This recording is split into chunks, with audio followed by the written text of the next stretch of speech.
চলমান রাষ্ট্রের মালিক জনগণের সরাসরি ভোটে নির্বাচিত মানুষরা দেশ চালাবে, এটাই হওয়া ছিল উচিত ছিল এই সরকারের একমাত্র এজেন্ডা। কিন্তু তার বাইরে আমরা দেখেছি তারা কখনো গুরুত্ব দিয়েছেন সংস্কারকে, কখনো তারা দিয়েছেন জুলাই সনদকে। আমরা এর বিপক্ষে নয়, দিয়েছে যারা জেলকে নিজের বাড়ি হিসেবে গ্রহণ করে গত 17 বছর বাংলাদেশের মানুষের মুক্তির জন্য আন্দোলন করেছে, গ্রহণ হয়েছে, তারাই তো জনতার সেই জুলাই সনদ তৈরি করবে। কারণ আমরা জানি কিভাবে দেশে গত 17 বছর বিশ্ববিদ্যালয় থেকে শুরু করে এদেশের মানুষ রক্ত দিয়েছে, কিভাবে এদেশের মানুষ নিষ্পেষিত নির্যাতিত হয়েছে। কিন্তু আমরা দেখেছি যাদের গুরুত্ব থাকবে না, সরকার জানে জনগণের কাছে তাদের অস্তিত্ব নেই, জনগণের কাছে গেলে ভোটের ক্ষেত্রে তাদের জামানত বাজেয়াপ্ত হবে, তারাই আজকে এক এক সময় এক একটি পাহারা দিয়ে এক এক ধরনের ষড়যন্ত্র করছে। আজকে সম্মুখভাগে আসছে বাংলাদেশের পিআর পদ্ধতি। পিআর পদ্ধতি এদেশের মানুষকে আগে বুঝাতে হবে পিআর মানে কি। যে অঞ্চল থেকে 1% ভোট পাবেন না, সেখানে অন্য মার্কার সঙ্গে এই মার্কার কোনো তুলনা হবে না, সেখানে তাদের একজন প্রতিনিধি যাবে। এইটা বাংলার মানুষ চায় না। বাংলাদেশে মুক্তিযুদ্ধ হয়েছে, এদেশের মানুষ তারা তাদের শাসন করবে, জনগণের প্রতিনিধি থাকবে, জনগণের প্রতিনিধিরাই বাংলাদেশের জনগণের জন্য কাজ করবে। বাংলাদেশের সংবিধান তারা প্রয়োজনে সংস্কার করবে, বাংলাদেশের রাষ্ট্র কিভাবে চলবে এদেশের মালিক জনগণ, সেই জনগণের প্রতিনিধিরা আগামী দিন সিদ্ধান্ত নেবে। আপনাদের একটা মাত্র উদ্দেশ্য হওয়া উচিত ছিল জনগণের মালিকানা ফিরিয়ে দেওয়ার জন্য জনগণ কিভাবে নির্দ্বিধায় নির্বিঘ্নে তাদের ভোটাধিকার প্রয়োগ করতে পারে তার জন্য কাজ করা। আমরা দেখেছি আপনারা তা না করে আশপাশ দিয়ে আপনাদের ক্ষমতা দীর্ঘায়িত করার চেষ্টা করছেন। এর মধ্যে আমরা দেখেছি এক একজন উপদেষ্টার অ্যাকাউন্টে টাকার অঙ্ক, আমরা দেখেছি তাদের পিএসের অ্যাকাউন্টে টাকার অঙ্ক। এই দুর্নীতির বিরুদ্ধে আন্দোলন করে গত 17 বছর আমাদের ভারপ্রাপ্ত চেয়ারম্যান তারেক রহমানের নেতৃত্বে আমরা রক্ত দিয়েছি হাসিনার মতো ফেসিসকে তাড়িয়ে আর একটা ফেসিস বাহিনী তৈরি করার জন্য। আপনাদেরকে আমরা স্পষ্টভাবে বলে দিয়েছি, ডক্টর ইউনূস সাহেব আপনি যেভাবে কথা দিয়ে এসছেন লন্ডনে গিয়ে ফেব্রুয়ারির মধ্যে নির্বাচন দেবেন, আমরা অনুভব করছি আপনি তাই চান। কিন্তু আপনার চারপাশে ষড়যন্ত্র এদেশের মানুষের কাছে মূল্য নাই, সেই মূল্য মানুষদের গুরুত্ব না দিয়ে আপনি আপনার কথা রেখে জনগণের ক্ষমতা একটি সুস্থ নির্বাচন দেবে আগামী সরকারে করবেন এই প্রত্যাশা রেখে আমি আমার সংক্ষিপ্ত বক্তব্য শেষ করছি। বাংলাদেশ জিন্দাবাদ, শহীদ প্রেসিডেন্ট অমর হোক, খালেদা জিয়া জিন্দাবাদ, তারেক রহমান বীরের বেশে আসবে ফিরে বাংলাদেশে। ধন্যবাদ সকলকে।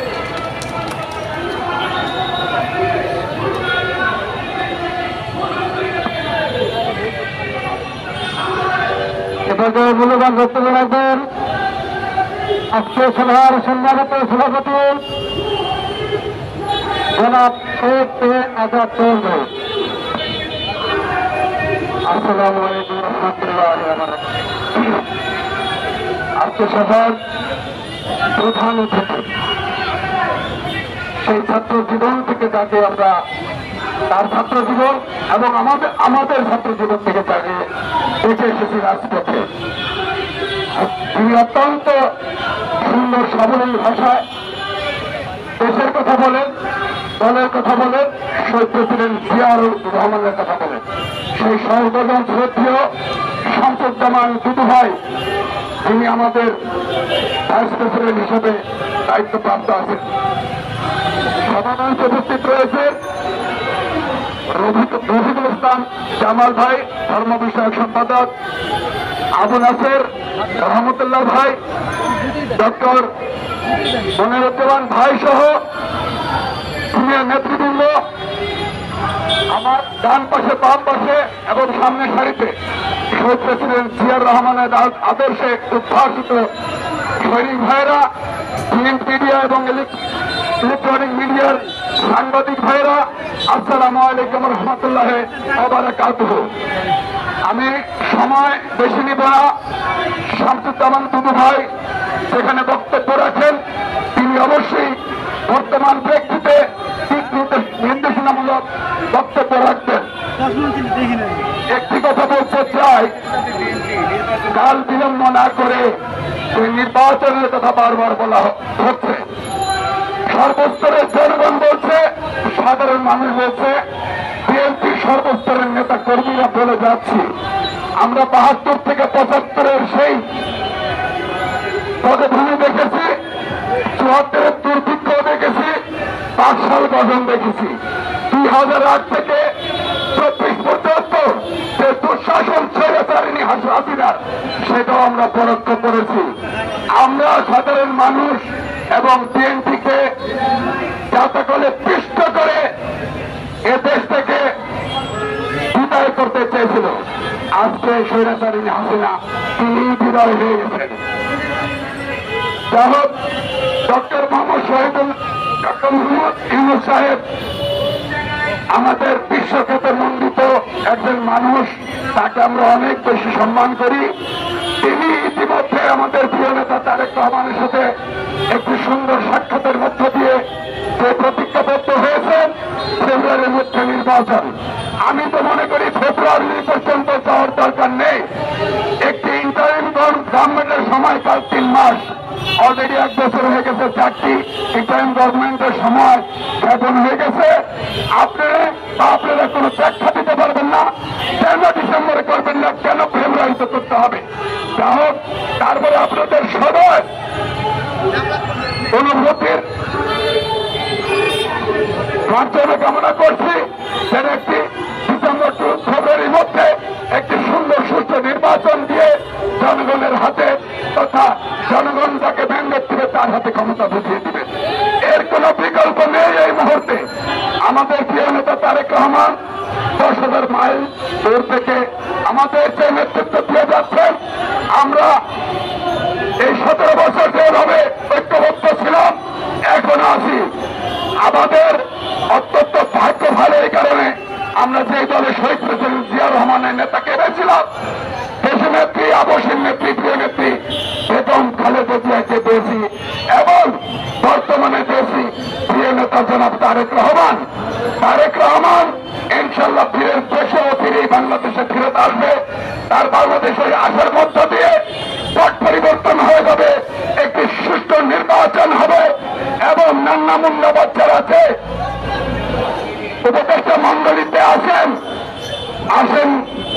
পিআর পদ্ধতি বাংলাদেশের মানুষ বুঝে না। জামাত যেটা বলতে চাচ্ছেন এটা আমাদের বোঝার দরকারের নয়। অনেক উন্নত গণতান্ত্রিক দেশে এই পিআর পদ্ধতিতে ইলেকশন করে ৬ বছরে ১০ বার গভর্নমেন্ট পরিবর্তন হয়েছে, এটা আমরা বুঝতেও চাই না। চিরাচরিত ভাবে ৭১ থেকে এই পর্যন্ত যেভাবে নির্বাচন হয়েছে ওইভাবেই নির্বাচন হবে, এই প্রত্যাশা রাখছি। সবাইকে আবারও ধন্যবাদ জানিয়ে তারেক রহমানের আসার অপেক্ষা সবাইকে, তিনি যেদিন আসবেন রাজপথ কম্পিত হয়ে যাবে, সারা দেশ অচল করে দিয়ে ঢাকা বিমানবন্দরে আমরা থাকবো, এই প্রত্যাশা থেকে এখানে শেষ করছি। আল্লাহ হাফেজ। বাংলাদেশ জিন্দাবাদ, বাংলাদেশ জাতীয়তাবাদী দল জিন্দাবাদ। শহীদ প্রেসিডেন্ট জিয়াউর রহমান অমর হোক, বেগম খালেদা জিয়া জিন্দাবাদ, তারেনের অহংকার তারেক রহমান এগিয়ে চলো, লক্ষ জনতা তোমার সাথে। ধন্যবাদ সবাইকে। আজকের অনুষ্ঠানের প্রধান অতিথি জনমানুষের নেতা, ছাত্র দলের সাবেক শুনানি অতীত, পরিচ্ছন্ন রাজনীতিবিদ, বিএনপির ভাইস চেয়ারম্যান জনতা শামসুজ্জামান দুদু ভাই বক্তব্য রাখবেন। জনতা শামসুজ্জামান দুদু ভাই।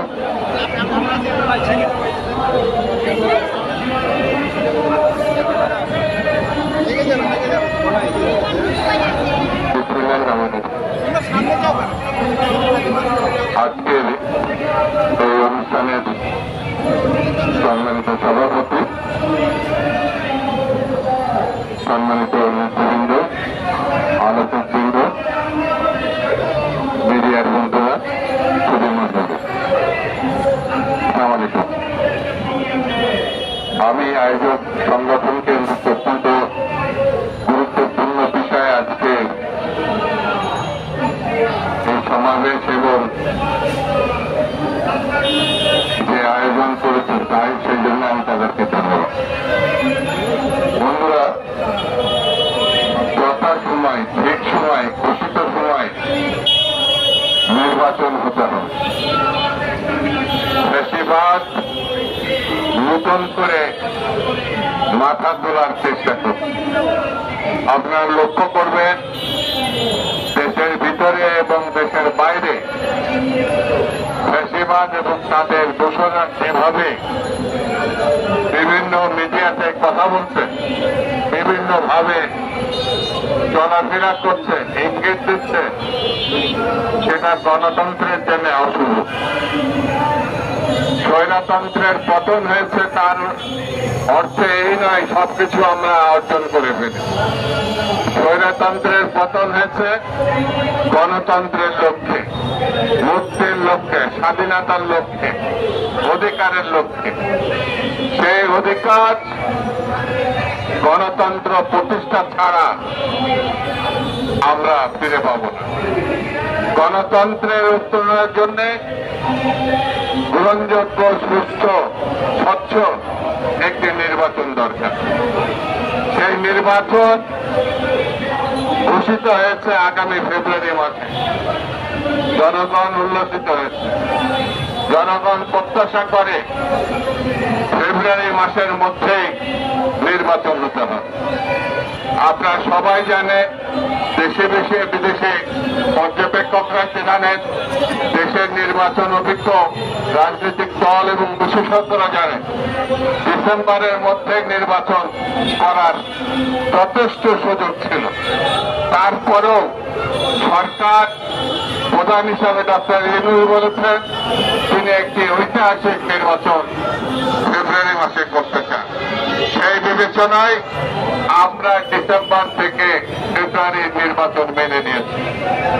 তবে সতর্ক থাকতে হবে, এই ফেব্রুয়ারি মাস যেন কোনোভাবে ক্রস না করে। কে নির্বাচিত হবে জনগণ তা নির্ধারণ করবে, তার ভোটাধিকার ফিরিয়ে দিতে হবে। গত 3টা নির্বাচনে শেখ হাসিনা বাংলাদেশের গণতন্ত্রকে কবরস্থ করেছে। শেখ হাসিনা গণতন্ত্রকে শুধু কবরস্থ করেছে এটাই বড় কথা না, এই মহিলা বাংলাদেশে গণহত্যা চালিয়েছে, আমাদের ছেলে মেয়েদেরকে হত্যা করেছে, আমাদের সম্পদকে লুণ্ঠিত করে বিদেশে পাচার করেছে। অর্থাৎ গণহত্যার বিচার এবং টাকা ফেরত আনা এটা একটা চলমান প্রক্রিয়া। এই প্রক্রিয়ার মধ্যেই নির্বাচন হতে হবে, নির্বাচিত সরকার প্রতিষ্ঠা করতে হবে। যারা আরোগ্য কাজ বিচারকে এগিয়ে নিয়ে যাবে, লুণ্ঠিত অর্থকে দেশে ফিরিয়ে আনবে, প্রয়োজনীয় সংস্কার চলমান থাকবে, এটাই সব থেকে বড় কাজ।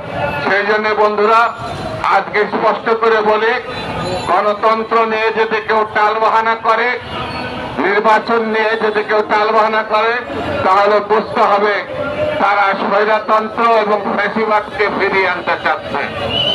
সেই জন্য আমাদেরকে সাবধান থাকতে হবে। জনাব তারেক রহমান সাহেবের নেতৃত্বে তিনি যেভাবে 16 বছর নেতৃত্ব দিয়ে ফ্যাসিবাদ মুক্ত করেছে বাংলাদেশকে, এবং তার নেতৃত্বে বাংলাদেশের নির্বাচিত সরকার আমরা প্রতিষ্ঠা করতে চাই। সেই জন্য আমাদের ঐক্যবদ্ধ থাকতে হবে দেশনেত্রী বেগম খালেদা জিয়া এবং তারেক রহমানের নেতৃত্বে। তাহলেই আমরা আমাদের আরোগ্য কাজ শেষ করতে পারব। সেই ইঙ্গিত করে, সেই আহ্বান জানিয়ে আমি আজকের মতো বক্তব্য শেষ করছি। খুদা হাফেজ। বাংলাদেশ জিন্দাবাদ। আজকের অনুষ্ঠান এখানে সমস্ত সবাইকে